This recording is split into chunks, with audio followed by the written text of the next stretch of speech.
बिस्मिल्लाहिर्रहमानिर्रहीम। अस्सलाम वालेकुम dear students, I am your science instructor Ubaidur Rahman Baig. आज हम बच्चों ग्रेड 8 में यूनिट 3 का बी लिफ्ट 3.5 स्टार्ट करेंगे। लेंथी है लेकिन बहुत इंपॉर्टेंट टॉपिक है।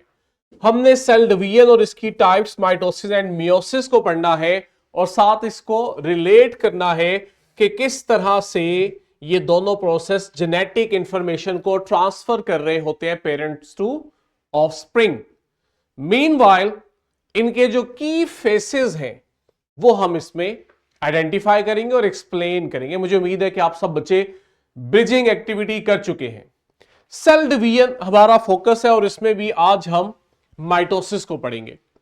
सेल डिवीजन एक ऐसा बायोलॉजिकल प्रोसेस है जहां एक पेरेंट सेल होता है जो डिवाइड होके न्यू सेल्स बनाता है।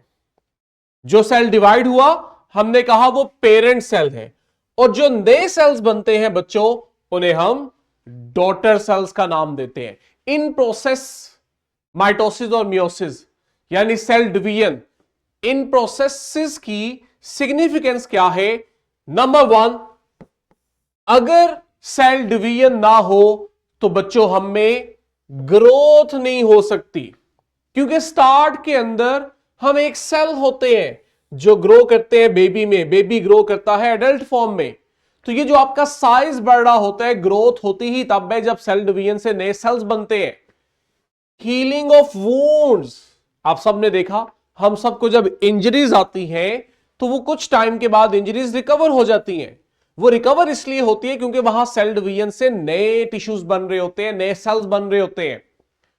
Reproduction and passage of genetic material from parents to offspring, ये जो रिप्रोडक्शन हो रही होती है ये भी बच्चों सेल डिवीजन की बदौलत होती है। कैसे, अभी हम पढ़ेंगे। और लास्ट में बहुत इंपॉर्टेंट, जेनेटिक वेरिएशंस, हमने पहले भी बात की थी वेरिएशन में कि जेनेटिक वेरिएशन में आप देखते हैं एक ही स्पीशीज के सभी मेंबर्स एक दूसरे से डिफरेंट होते हैं, 100% एक जैसे नहीं होते। तो ये सब फंक्शंस हैं सेल डिवीजन के। आज हमने माइटोसिस को कवर करना है। माइटोसिस ऐसी सेल डिवीजन को कहते हैं जहां एक पेरेंट सेल डिवाइड होके दो डॉटर सेल्स बनाता है, नंबर 1। नंबर 2, जो डॉटर सेल्स बनते हैं बच्चों याद रखना, इनमें भी उतने ही क्रोमोसोम्स होते हैं जितने पेरेंट सेल्स में होते हैं। तो हमने दो बातें याद रखनी है। अगर ये दो बातें पूरी हो रही हो तो हम कहते हैं यहां माइटोसिस हो रही है। नंबर 1, एक पेरेंट सेल से दो डॉटर सेल्स बन रहे हैं। जितने क्रोमोसोम्स की तादाद पेरेंट सेल में थी उतने ही क्रोमोसोम्स डॉटर सेल्स में भी हैं। और नंबर 3, जो नए सेल्स बनते हैं वो जेनेटिकली अपने पेरेंट सेल से आइडेंटिकल होते हैं। यानी जैसा पेरेंट सेल था जेनेटिकली, डॉटर सेल्स भी जेनेटिकली वैसे ही होते हैं। उनके जीन्स में, क्रोमोसोम्स में कोई वेरिएशन नहीं आती। तो इसकी सिग्निफिकेंस क्या है? ग्रोथ, जो भी हमने देखा, रिपेयर और एसेक्सुअल रिप्रोडक्शन, ये माइटोसिस से होते हैं। यानी कि इनमें से पहले 3 काम माइटोसिस कर रही है। एसेक्सुअल रिप्रोडक्शन में क्या होता है? एक ही पेरेंट होता है जिससे आगे एक नया ऑफस्प्रिंग बनता है। ठीक है जी। अब होता क्या है माइटोसिस के दौरान, जब सेल ने डिवाइड करना होता है तो पहले वो खुद को तैयार करता है। सेल का वो फेस जहां सेल खुद को प्रिपेयर करता है डिवीजन के लिए, बच्चों हम उसको इंटरफेस कहते हैं। जब इंटरफेस हो जाता है फिर सेल की डिवीजन स्टार्ट होती है। लेकिन सेल की डिवीजन में भी आपने पहले ख्याल रखना है, सबसे पहले सेल का न्यूक्लियस डिवाइड करता है। जब सेल का न्यूक्लियस डिवाइड कर जाता है फिर सेल का साइटोप्लाज्म डिवाइड करता है और हम कहते हैं सेल डिवाइड कर गया, एक सेल ने 2 सेल बना दिए। अब माइटोसिस में जब सेल खुद को तैयार कर रहा था डिवीजन के लिए, हमने कहा था ये इंटरफेस है। और इंटरफेस में भी जब सेल खुद को तैयार करेगा, सबसे इंपॉर्टेंट काम सेल ये करेगा कि वो अपने डीएनए की कॉपी बनाता है। ठीक है, उसके पास जो सेल के अंदर डीएनए पड़ा होता है, सेल पहले उस डीएनए को मल्टीप्लाई करवा के उसकी कॉपी बनाता है। जब डीएनए की कॉपी बन जाती है तब हम देखते हैं सेल की डिवीजन का प्रोसेस स्टार्ट होता है। डीएनए की कॉपी बनने का फायदा क्या होता है या हमें कैसे पता लगता है? आगे जाके जब आप देखेंगे कि यही जेनेटिक मटेरियल जब खुद को ऑर्गेनाइज करेगा in the form of chromosome, तो बच्चों आप देखोगे कि यहां पे इस क्रोमोसोम के पास दो सिस्टर क्रोमेटिड्स होंगे। यह बात हमने कल पढ़ी थी जब डीएनए क्रोमोसोम क्रोमेटिड मटेरियल पढ़ा था कि जब सेल डिवाइड कर रहा होता है तो उसका क्रोमेटिन मटेरियल ऑर्गेनाइज होता है क्रोमोसोम में, और आपको क्रोमोसोम के अंदर दो एक ही जैसे स्ट्रक्चर नजर आते हैं। ये जो दो एक जैसे स्ट्रक्चर आपको नजर आते हैं इसे हम कहते हैं सिस्टर क्रोमेटिड्स। ये सिस्टर क्रोमेटिड्स इसलिए बनते हैं क्योंकि इंटरफेस में डीएनए को कॉपी किया जाता है, उसको डबल किया जाता है। राइट? तो आप देखें इंटरफेस में क्या हुआ, न्यूक्लियर मेम्ब्रेन हमें नजर आ रही है, हमें क्रोमेटिन मटेरियल नजर आ रहा है जो डबल हो चुका है। ठीक हो गया। अब इंटरफेस के बाद एक्चुअल सेल डिवीजन स्टार्ट होती है, और मैंने अभी बताया इसमें भी सबसे पहले न्यूक्लियस की डिवीजन होती है। न्यूक्लियस की डिवीजन को बच्चों हम बायो में कैरियोकाइनेसिस का नाम देते हैं। तो कैरियोकाइनेसिस क्या है?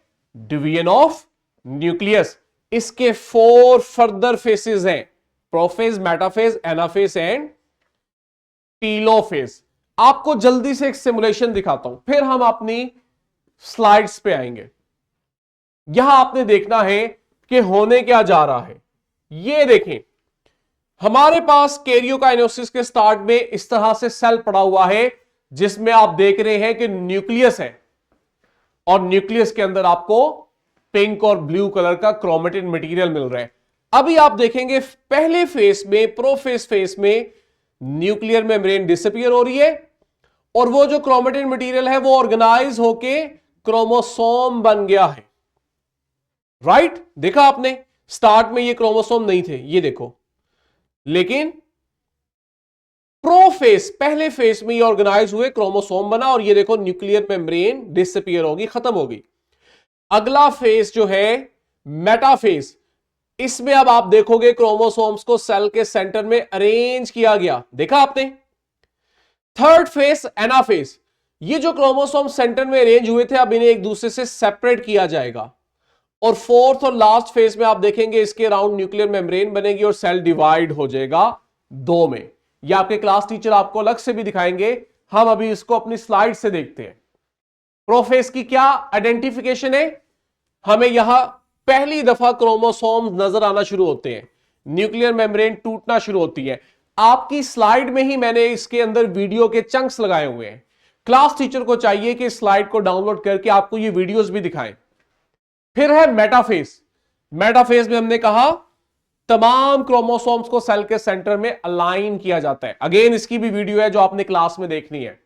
एनाफेज, एनाफेज में अब वो जो आपके पास एक क्रोमोसोम के 2 सिस्टर क्रोमेटिड्स थे, इन्हें एक दूसरे से अलग कर दिया जाता है, और आप देखते हैं कि आपके पास हाफ क्रोमोसोम सेल के एक कोने पे चले जाते हैं, एक कॉर्नर पे, और हाफ क्रोमोसोम दूसरे कॉर्नर पे चले जाते हैं। जब ये सिस्टर क्रोमेटिड्स एक दूसरे से अलग होते हैं हम इसको कहते हैं एनाफेज।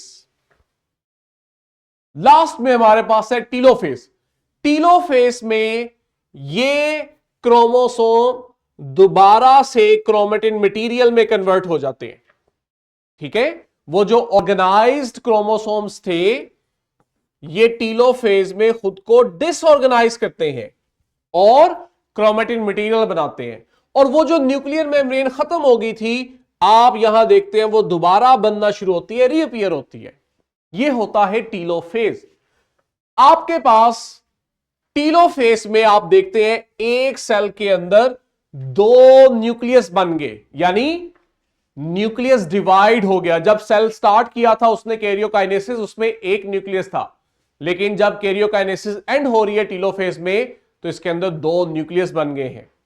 अब जब दो न्यूक्लियस बन गए तो फाइनली सेल का साइटोप्लाज्म डिवाइड करेगा और हमारे पास एक सेल से दो सेल बन जाएंगे। क्लास वर्क के लिए फॉर्मेटिव चेक और होमवर्क के लिए थ्राइव है। मुझे उम्मीद है कि बच्चों आपको माइटोसिस अच्छे से क्लियर हुई है। सिमुलेशंस भी देखनी है और इस पीपीटी के अंदर जो हर स्टेप की वीडियो है वो भी देखनी है, और आप देखेंगे कि आपको वो चीजें सब अच्छे से अंडरस्टैंड हो जाएगी। यही से कंटिन्यू करेंगे। टिल देन, अल्लाह हाफिज।